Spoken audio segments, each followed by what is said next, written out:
Raise your hand if you've ever made a budget that lasted exactly 3 days. Yeah, that's what I thought. I've seen people create budgets so unrealistic they make Hollywood rom-coms look believable. I'll spend $50 on groceries this month. Sure, Karen, and I'm going to become a millionaire selling my old socks on eBay. Here's the thing. 80% of people who make budgets abandon them faster than a New Year's gym membership. Why? Because most budgets are created by someone who's clearly never met themselves. They're built on fantasy numbers, wishful thinking, and the delusional belief that they'll suddenly become a monk who survives on air and good intentions. But what if budgeting doesn't have to feel like financial waterboarding? Today, we're breaking down the bulletproof rules for creating a budget that won't make you want to fake your own death and move to Belize. Trust me, your future self will thank you and probably buy you a coffee. Rule number 1. Start with your actual income, not your fantasy income. Budgeting with your gross income is like planning a vacation to Mars with a paper airplane. You need your net income, what actually hits your bank account after Uncle Sam takes his cut. Sarah makes $60,000 a year. Sounds good, right? But after taxes, insurance, and retirement contributions, she's looking at about $3,800 take-home per month. That's a $1,800 difference between fantasy and reality. So grab your last 3 pay stubs, calculate your average take-home pay, and use that number. Because your landlord doesn't accept gross income as payment. They want cold, hard, post-tax cash. Rule number 2. Track your spending for 1 week, no cheating. Before you can fix your money habits, you need to face the truth about where your cash is going. That $4 coffee? Track it. That random Amazon purchase at 2 a.m. because you needed a banana slicer? Track it. The $1.99 mobile game purchase? Track it. Download a spending tracker app, Mint, Inab, PocketGuard, or just your Notes app. For 7 days, become a financial stalker of yourself. Most people discover they're spending like they've got Oprah's bank account when they're working with ramen noodle money. Here's what happens.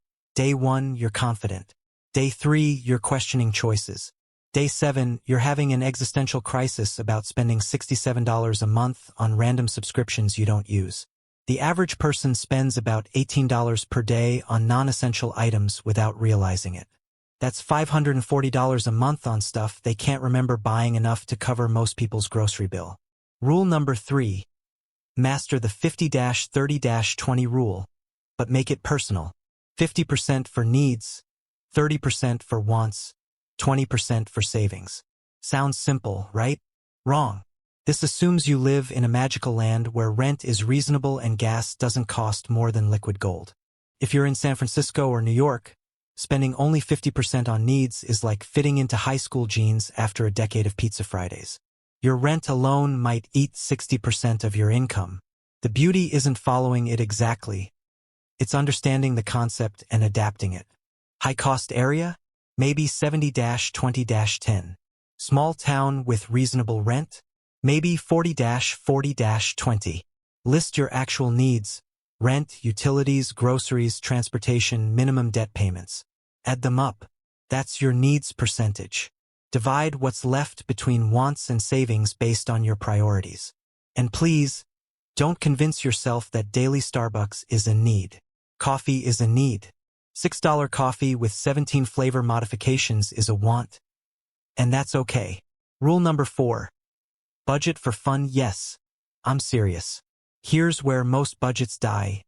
People forget to budget for being human. You will want drinks with friends, that thing you don't need but makes you happy. Take out after a horrible day. If you don't plan for these moments, your budget becomes a financial straitjacket. It's like dieting and saying you'll never eat chocolate again. We all know how that ends. My friend Mike created a budget so strict it would make a drill sergeant weep. No entertainment, no dining out, no frivolous purchases. 2 weeks later, his coworker's birthday came up. Mike had choices. Be the person who says, "I can't afford it," or blow his budget. He chose option 3. Lie to himself and pretend it didn't count. 3 months later, Mike's budget was fiction, and he was back to spending whatever because his budget was impossible to follow. Don't be Mike. Give yourself permission to enjoy life, even just $50 for stupid purchases or $100 for entertainment. Call it your human fund. A good budget accounts for your actual personality, not the one you wish you had. Rule number 5. Build an emergency fund before you do anything else. Without an emergency fund, you're one disaster away from financial ruin. One flat tire becomes credit card debt, which becomes more debt payments, which becomes eating cereal for dinner while wondering how your life became a cautionary tale. The average American can't cover a $1,000 emergency without borrowing money. That's not my house burned down money. That's my car needs brakes money. Start with $500. Sell something on Facebook Marketplace. Pick up weekend food delivery. Ask for cash instead of gifts. Challenge yourself to find $500 worth of stuff you don't need. Clothes you never wear. Electronics you don't use. Kitchen gadgets that seem good at 3 a.m. The peace of mind from even a small emergency fund is worth whatever you sacrifice to build it. Rule number 6. Use the pay yourself first principle. The moment your paycheck hits, move savings money out. Not next week. Not when you see what's left. Immediately. Treat savings like a bill you can't ignore. Here's the thing about leftover money. There never is any. Money expands to fill whatever space you give it. Oh, extra $200? I need those designer jeans. And takeout. Actually, the whole week. Set up automatic transfers. Pay yourself first, then figure out how to live on what's left. It's amazing how creative you get when you don't have choice.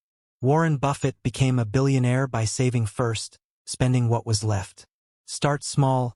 Even $25 per paycheck adds up to $650 a year. Rule number 7. Audit your subscriptions like a financial detective. Play what the hell am I paying for? With your bank statements. That gym membership from the Obama administration? Cancel it. The streaming service for shows you watched once in 2019? Gone. The Spanish app that only taught you to order beer? Adios. Most people find 4 to 6 forgotten subscriptions at $15 each. That's $60 to $90 monthly, $720 to $1,080 yearly. You could take a vacation with that money. Here's a radical idea. Cancel now, and if you want that show someday, subscribe for 1 month, binge, then cancel. Set calendar reminders to audit every 3 months. Rule number 8. Debt snowball versus debt avalanche. Pick your fighter. 2 methods, both work if you do them. This isn't about theoretical superiority. It's about which you'll stick with. Debt snowball. Pay minimums on everything. Throw extra dollars at smallest debt first. Mathematically imperfect but psychologically brilliant. Quick wins keep you motivated. Debt avalanche. Attack highest interest rate first. Mathematically optimal, saves more money, but requires patience when progress feels slow. Example. Sarah has $2,000 at 18%, $8,000 at 22%, $15,000 at 6%. Snowball tackles the $2,000 first for quick victory. Avalanche hits the $8,000 at 22% to save more overall. The best method is the one you'll complete. Need motivation? Choose snowball. Driven by optimization? Choose avalanche. Rule number 9. Don't budget to the penny, leave wiggle room. If your budget accounts for every dollar with military precision, you're setting up for failure. Life is messy. Prices fluctuate. You'll forget that annual car registration. Build in a buffer $50 to $100 monthly labeled miscellaneous or life happens. This isn't permission to be reckless. It's acknowledging you're human. When you spend $3 over on groceries, your whole budget isn't broken. Perfectionist budgets are like perfectionist diets. They sound great until real life ruins everything. Rule number 10. Review and adjust monthly. Your budget isn't the Constitution. You can change it monthly. Spend 15 minutes asking, what worked? What didn't? What needs tweaking? Maybe you underestimated groceries or overestimated entertainment. Maybe gas prices changed or you got a raise. The best budget evolves with your life. Compare planned versus actual spending. Look for patterns. Make adjustments. Success isn't creating perfect budgets on first try. It's creating workable budgets and refining them monthly. The best budget is the one you actually use. Perfect is the enemy of good, and good enough beats the theoretical perfect budget that never gets used. Your homework. Pick 3 strategies and implement them this week. Not all 10s that overwhelms you into quitting by Thursday. Maybe tracking spending, automatic savings, and subscription audit. Or real income calculation, emergency fund, and fun money. Don't try to be perfect. Try to be consistent. A budget followed 80% of the time will change your life more than a perfect budget abandoned after 2 weeks. Comment below with your 3 chosen strategies and why. Subscribe for more financial real talk that won't put you to sleep, but help you level up. Now get out there and make your money behave. Your future self is counting on you.